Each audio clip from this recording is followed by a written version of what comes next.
지금 이 순간에도 여러분의 자동차 가격이 결정되고 있습니다. 조용합니다. 너무 조용합니다. 서명 하나, 문서 한 장. 그런데 그 결정이 여러분의 자동차 가격을 바꾸고 의료비를 바꾸고 노후 자산을 바꿉니다. 우리는 믿어왔습니다. 미국은 기후 규제를 지킬 거라고. 한번 만든 법적 근거는 유지될 거라고. 그런데 현실은 다르게 움직이고 있습니다. 지금부터 그 흐름을 숫자로 짚겠습니다. 숫자 3개를 먼저 드리겠습니다. 1874조 원. 트럼프 행정부가 규제 폐기로 절감된다고 주장하는 금액입니다. 한국 GDP와 거의 같은 크기입니다. 180억 미터톤. 규제가 사라졌을 때 추가로 배출될 수 있는 온실가스입니다. 미국이 1년에 내뿜는 총량의 3배에 해당합니다. 5만 8천 명. 추가 오염으로 인한 조기 사망 추정치입니다. 예측값이지만 무시하기 어려운 숫자입니다. 이 3가지가 지금 하나의 정책 결정안에 동시에 들어 있습니다. 절감되는 돈, 더 나빠질 공기, 줄어드는 수명. 선택 하나가 만들어내는 3가지 현실입니다. 무슨 일이 벌어진 건지 먼저 짚겠습니다. 미국에서 온실가스를 규제할 수 있는 법적 근거, 그 출발점은 2009년 EPA가 발표한 문서 하나입니다. 이름은 위험 결정문, 영어로는 엔던저먼트 파인딩이라고 부릅니다. 오바마 행정부 때 만들어진 이 문서는 온실가스가 공중보건의 실질적 위협이라는 걸 국가가 공식으로 인정한 선언문입니다. 이 문서 하나가 자동차 배출 기준의 근거였고 발전소 탄소 규제의 근거였습니다. 미국 기후 정책 전체의 법적 심장이었습니다. 트럼프 행정부는 지금 그 심장을 멈추려 하고 있습니다. 기준을 낮추는 게 아닙니다. 규제가 존재할 수 있는 출발점 자체를 없애겠다는 시도입니다. 차이가 큽니다. 교통법규를 바꾸는 게 아니라 도로 위에 규칙이 필요하다는 법 자체를 지우는 겁니다. 왜 지금 이 방향으로 움직이는 걸까요? 표면적 이유는 경제입니다. 규제가 줄면 기업 비용이 낮아지고 소비자 부담도 줄어든다는 논리가 핵심입니다. 그런데 그 이면을 보면 다른 그림이 읽힙니다. 미국은 현재 세계 최대 원유 생산국입니다. 2023년 기준으로 하루 1,300만 배럴을 뽑아냅니다. 이 산업에 종사하는 사람이 수십만 명입니다. 텍사스, 웨스트 버지니아, 오하이오. 화석연료가 밀집한 이 지역들이 미국 선거에서 얼마나 중요한지는 설명하지 않아도 알 겁니다. 2022년 러시아의 우크라이나 침공 이후 유럽 에너지 가격이 폭등했습니다. 미국 산업용 전기요금은 킬로와트 시당 8센트, 독일은 20센트였습니다. 이 격차가 미국 제조업의 반사이익이 됐고 규제를 더 풀어서 이점을 굳히겠다는 전략이 깔려 있습니다. 경제 논리와 정치 논리가 맞닿는 지점. 그게 바로 이 결정입니다. 지지하는 쪽 논리를 먼저 들어봅니다. 가장 직접적인 주장은 자동차 가격 인하입니다. 전기차 의무화 규제가 완화되면 신차 한 대 가격이 최대 3,000달러, 한화로 432만 원까지 낮아질 수 있다는 전망이 나옵니다. 지금 미국 신차 평균 가격이 48,000달러니까 4에서 5% 인하입니다. 실구매자 입장에서 체감이 되는 변화입니다. 한국도 다르지 않습니다. 국내 신차 평균 4천만 원의 4%면 160만 원, 결코 적지 않습니다. 기술 발전 논리도 있습니다. 1975년 미국 자동차 평균 연비는 리터당 6km였습니다. 2023년에는 13km 이상입니다. 2배 넘게 올랐습니다. 규제만이 기술 발전을 이끈 건 아니었다는 근거입니다. 전기차가 완전한 해법이 아니라는 주장도 있습니다.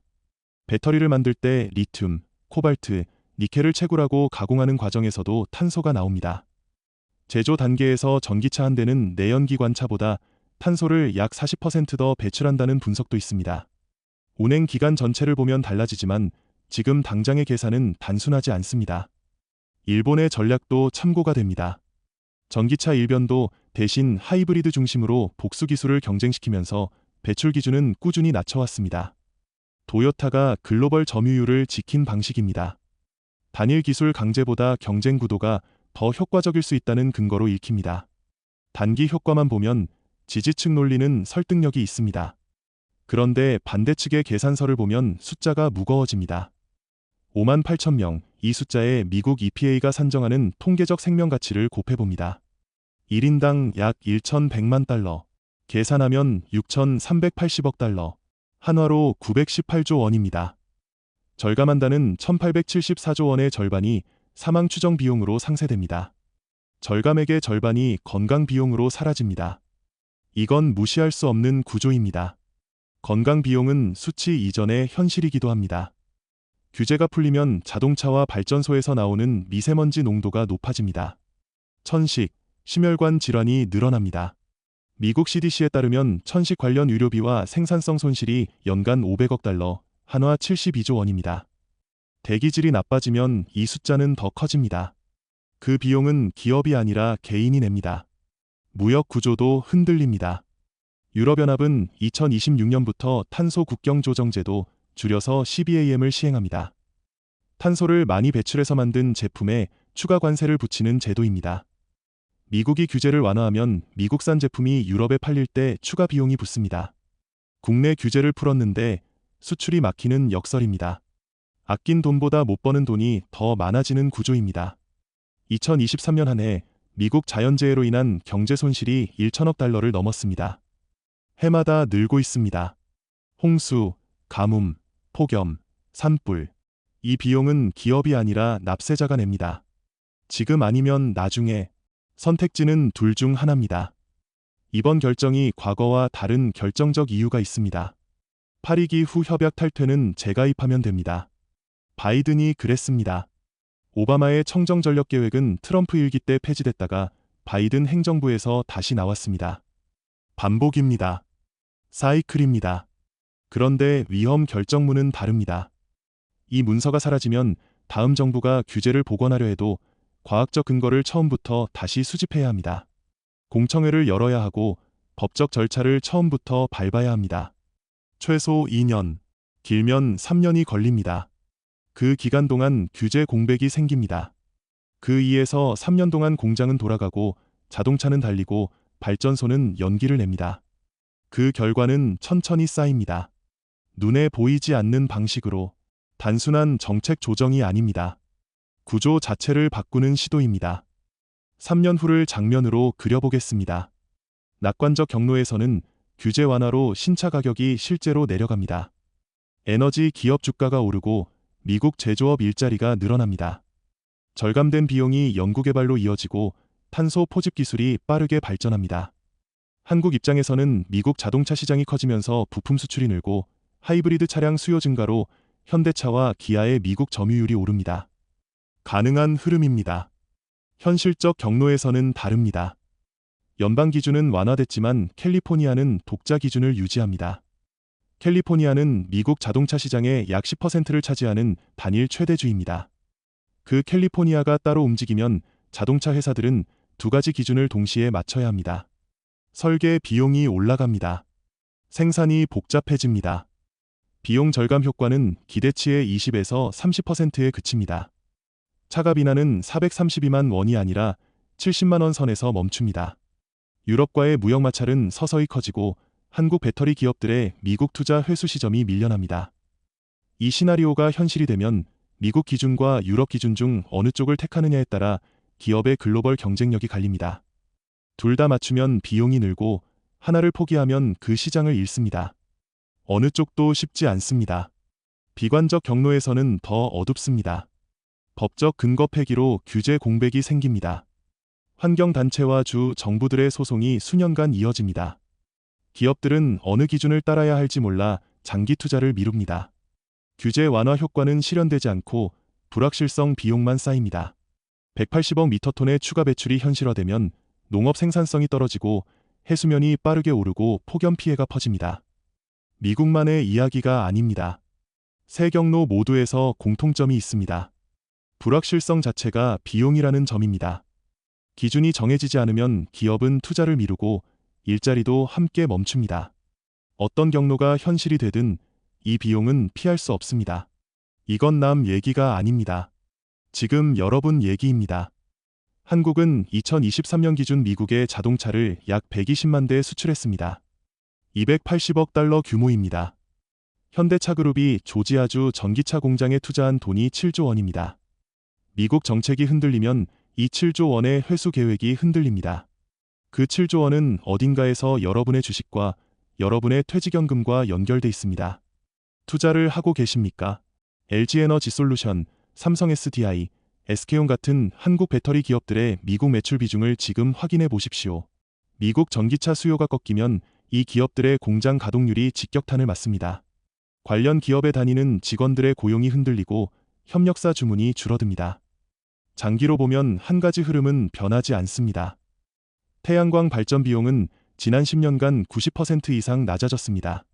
보조금 없이도 경쟁력을 갖추는 재생에너지의 비중이 늘어나는 방향, 이건 정책으로 멈출 수 없습니다. 단, 늦출 수는 있습니다. 그 늦춰지는 기간 동안 어느 쪽에 서 있느냐가 여러분의 자산을 결정합니다. 노후를 준비하고 계십니까? 에너지 포트폴리오 안에 화석연료 비중이 크다면 점검해 볼 시점입니다. 다음 정권에서 기준이 다시 강화되면 그 자산이 좌초 자산이 될 수 있습니다. 트럼프 일기 이후 바이든 행정부가 규제를 강화했을 때 어떤 일이 있었는지 이미 한 번 경험한 일입니다. 자녀를 키우고 계십니까? 대기질이 나빠지면 천식과 호흡기 질환은 어른보다 아이들에게 먼저 옵니다. 미국 이야기지만 미세먼지는 국경을 모릅니다.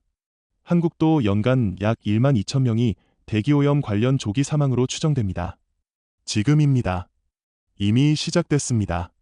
한국의 탄소 배출권 가격은 톤당 1만 원대, 유럽은 6만 원대입니다. 미국이 규제를 풀고 유럽이 강화하는 방향으로 가면 한국 기업들의 상대적 부담이 커집니다. 국내에서 규제 완화 요구가 터져나올 겁니다. 그러면 우리도 똑같은 선택 앞에 서게 됩니다. 지금 미국에서 벌어지는 이 논쟁이 2에서 3년 안에 한국 국회에서 다시 열릴 가능성이 높습니다. 한국은 2030년까지 온실가스를 2018년 대비 40% 감축하는 목표를 법으로 정해두고 있습니다. 미국이 규제를 완화하는 방향으로 가면 한국의 목표와 간극이 더 벌어집니다. 이 간극이 한국 기업들에게 유리하게 작용할지 불리하게 작용할지는 수출 대상 시장에 따라 다릅니다.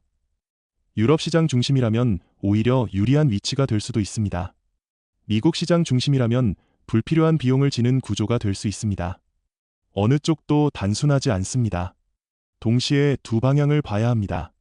덴마크는 1990년 이후 온실가스 배출을 절반으로 줄였습니다. 같은 기간 경제는 80% 이상 성장했습니다.